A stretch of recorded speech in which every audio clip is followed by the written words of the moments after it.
options if you're Yue, because even the Farsa's taken out.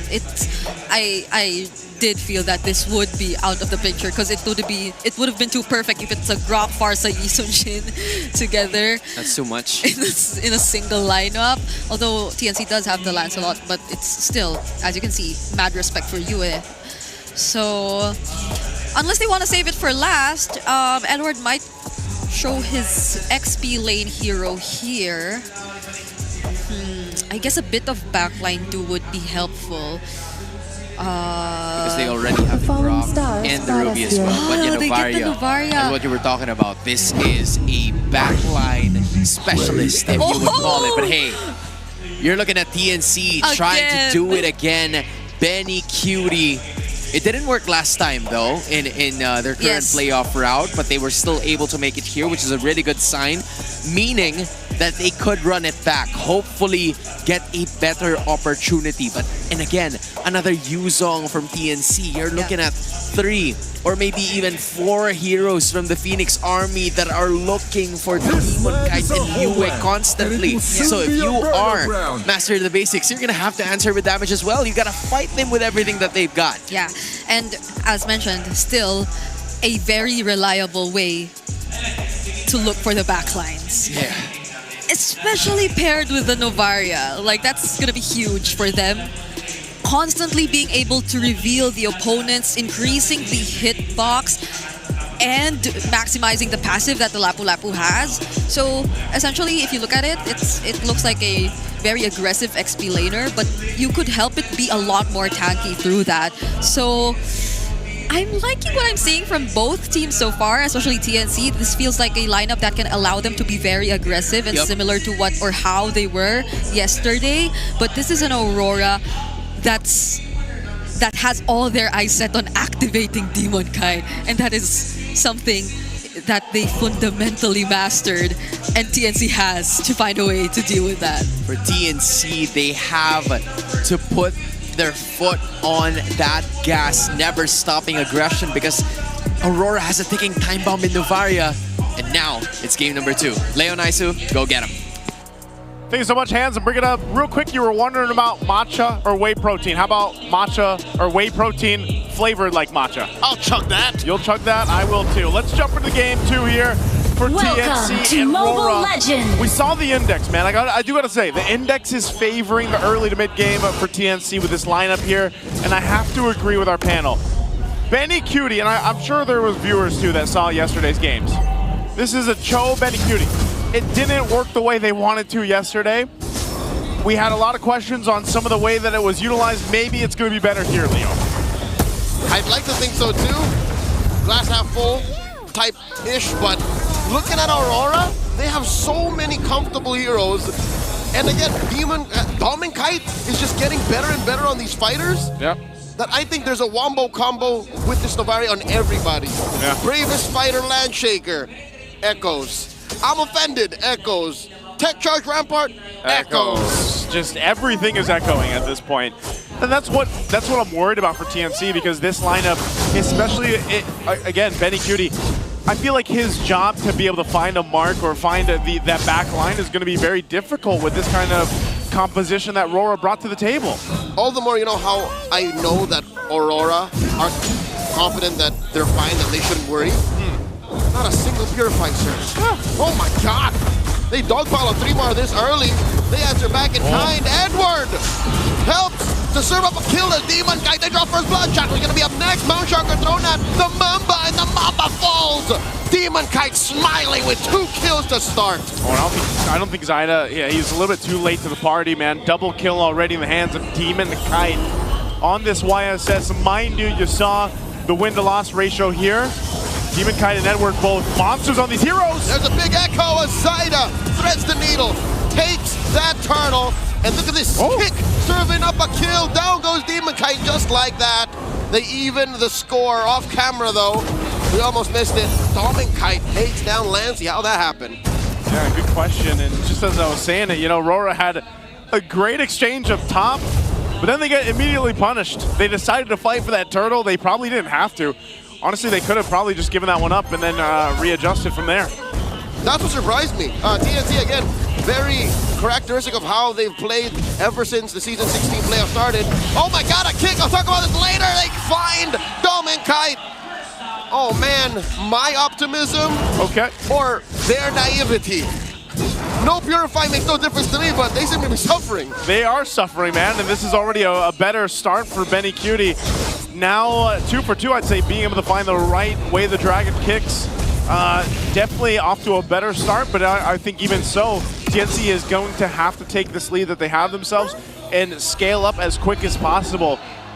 And I'm going to reference the index again. It did lean towards that early to mid game for this lineup, and it's showcasing here already in these early skirmishes, these early fights against Aurora. So if they want to go ahead and find themselves getting to a late game and potentially getting another win under their belt, they're going to have to stop the Phoenix Army. They're going to have to stop TNC from rising here. And that seems to be on the shoulders of Light especially.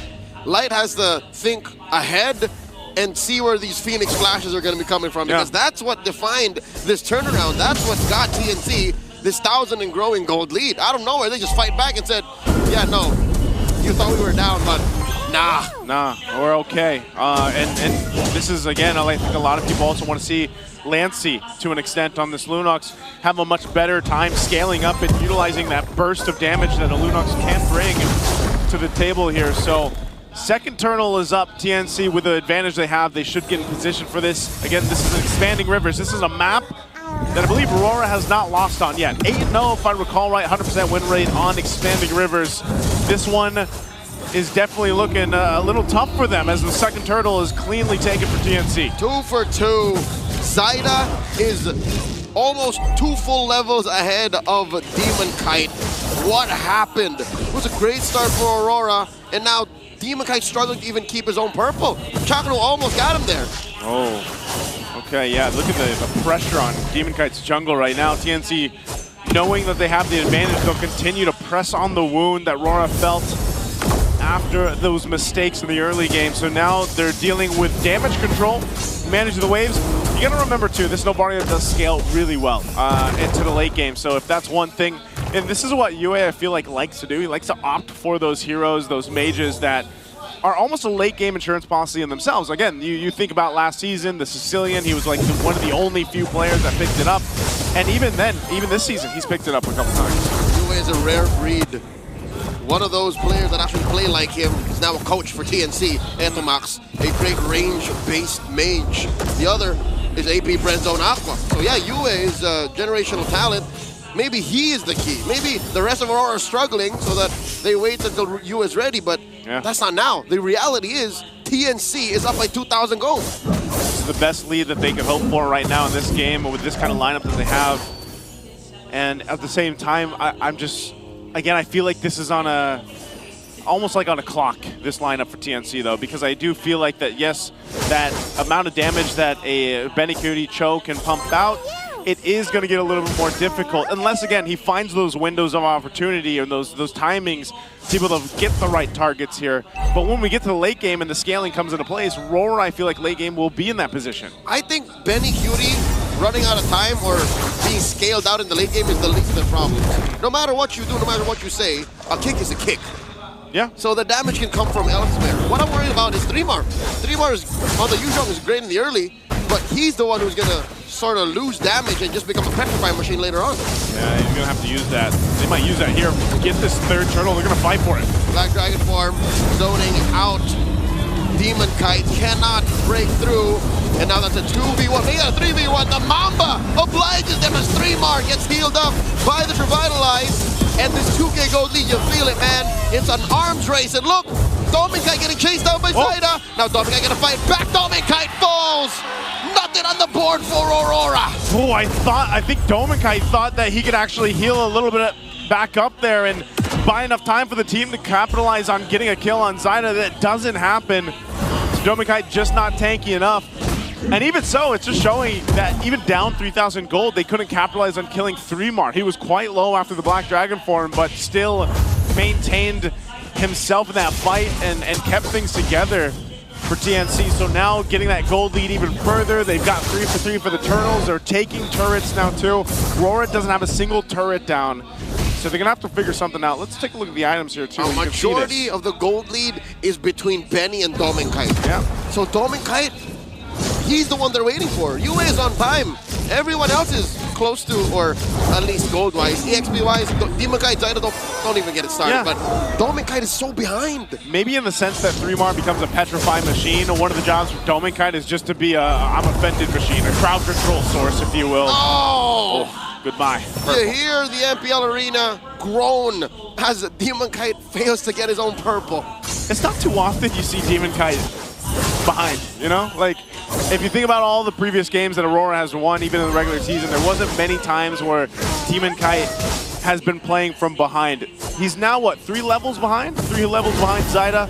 He's having a little bit of a hard time getting the buffs he needs. That was a retry diff. It was a retry diff, man. I mean, that's what the 3 levels will do for you, too. They lose that turret now on the bottom side. This Lord is up. I'm almost wondering if Aurora actually wants to contest this first Lord. You can already see the positioning here for Zyda. He's ready to start it up.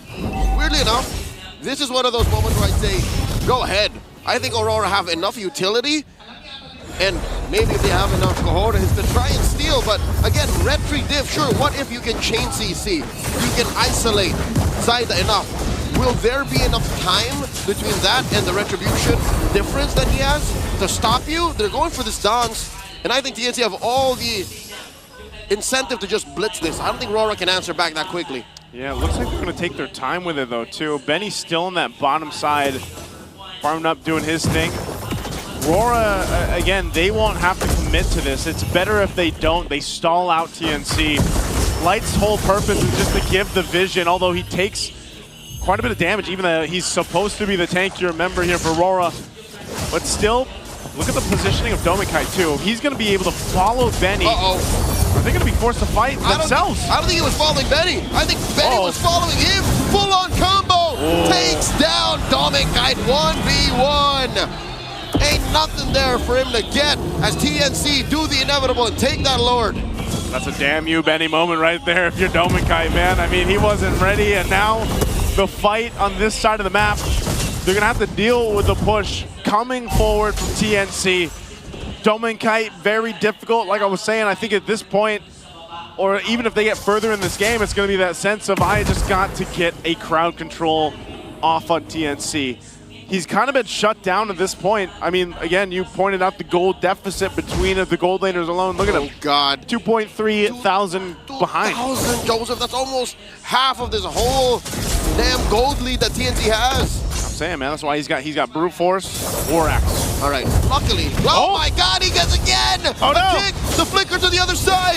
Dominkite trying to get those basic attacks in there. Spellbound, but not gonna be enough as Zyda takes him down. As I was about to say, man, glass half full. Maybe they're still waiting for Yue. Maybe Yue is still on time.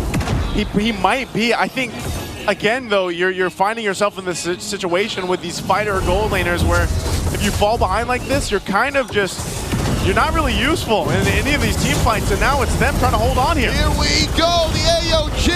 Chaknu finds no one home, the tech charge, compromising TNC's forward momentum. And now there's a Mount Shocker. Edward falls, holding back the rest of TNC. And it was a valiant effort. Oh my God, Lancey smelt it. And he hit the brilliance right before Yue gets him, and I think that would have been lethal. There we go. It was going to be lethal in this side of the arena.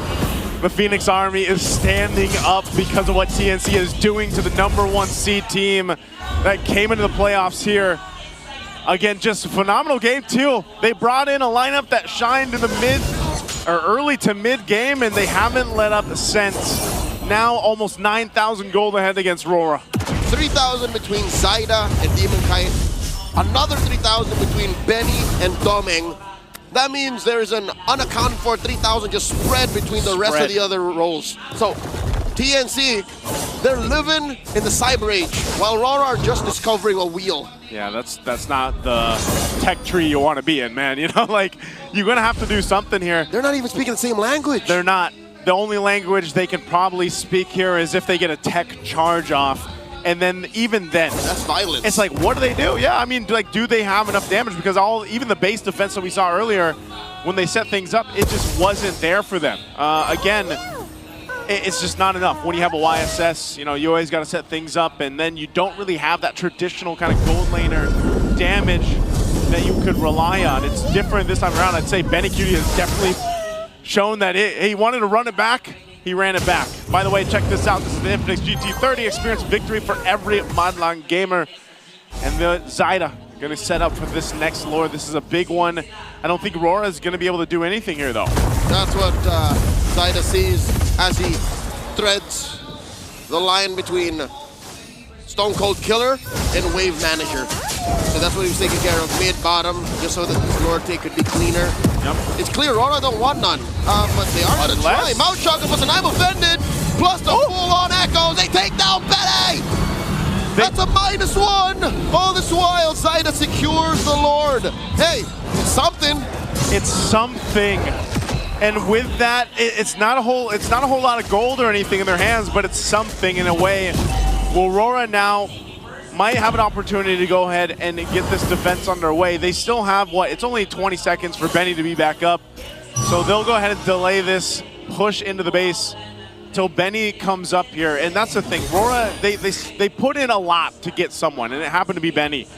Again, it's not that big of a deal, though. They still have a ton of ground to cover here for Aurora. So TNC, Benny's back up. The Lord has already made its way. It's going to charge to the top turret. They're going to go and try to defend. AOG by the Mamba uses it to revitalize here. The turret falls.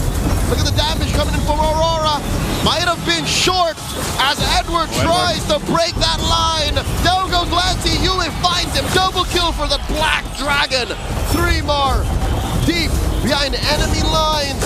The Half Dragon will be cracking this turret as the way of the dragon still held back by Benikudi. Aurora in shambles. Okay, but Aurora, they had to work that. Mind you, Benny wasn't there, but they will clear this out. Demoncut, is he going to hunt for Zyda? Okay, he does it. They clear out the waves. They maintain one base turret down the bottom side. That's probably the best Aurora could hope for. Even with taking Benny out before that Lord made its way to the base, they still maintain themselves into this game. Now TNC, I'd say they're happy with that. You know, they got a base turret down. They were able to go ahead and capitalize on things, and they also were able to limit test Aurora to see if that damage is quite there yet. And you can still see it's just not. These fights, if they extend, I feel like Aurora is kind of in a trouble position. They have to almost, in a way, whittle down TNC with Yue. I think that's the keyword, extend. They have to make sure TNC stays a little longer, the game goes a little longer, and they've already lost 2 of their extra lives, those 2 inhibitors. So with bottom lane still being here, that's their last hope. Their one lane that they can kind of sacrifice to try and defend from, defend with, so that maybe they extend to when Demon Kite's ready, fully kitted out, when Yue is ready. They're still waiting for 2 items on that Novaria. So in a sense, it's buying another, what, 5 minutes, maybe 6? For Aurora, they definitely need to get past that 20-minute mark. At this point, 9K down. Yeah. I'd say if you survive this next Lord, I don't think they have 5, Joseph. They're gonna have to work for 6. They're gonna make TNC hold them back to 6. So best case scenario, TNC gets his Lord next. It spawns at, what, 17, 15? Yep. And then if Aurora survives that, then maybe we can talk. Yeah, I don't know. I don't know if TNC is going to give Aurora that opportunity to do so. We might even see Benikudi just try to go for a kick if he can, but the problem is now, too, a couple defensive items picked up here by Aurora. I know Edward, he just got a little more defense in terms of magical defense to deal with Lancey's pressure that he's putting out. Picked up the Aegis. Now over here too, even for Dome and Kite, they'll get in position, man, but I think this is still risky. They've also got to watch out for where Chaknu goes. Again, he can cut off the exit plan of Aurora if he wants to. He can initiate. There's so many options of TNC is what makes this lineup so strong at this point. Which again makes this Dotkacha maybe only second to Chaknu's best heroes in Season 16. The only other one being Grok. So this is an even trade. Lord now gonna get secured here by Zyda. They're taking their time, making sure that it spawns. Oh, it's gonna be 17:45, so Aurora got an extra 30 seconds. Yeah, they do. They bought themselves a couple minutes. We look at the items to see how this defense is gonna go for them, and Aurora with this kind of lineup, it's not like they have the best clear, man. That's the problem. They're gonna have to kind of throw themselves almost into this fight when that Lord does make its way. Now with TNC 10,000 ahead, massive defense profile too. You can see this too. Twilight Armor now, here for 3 more. So his job turning into a petrifying machine, now he's just, hey, look at me. And then focus him down if they can, but then that is all a feint, I feel like, for what TNC really wants to do. They're going to top the conceal. Keeping Aurora on their toes here. The Lord's going to make its way, so they're going to have to clear this out. Does TNC force a fight here? AOG by Chaknu, the answer, the echoes. Dominkai trying to survive, sustains through that with all his kicks. And look at the base, this is all TNC wants. And the Phoenix Splash happens.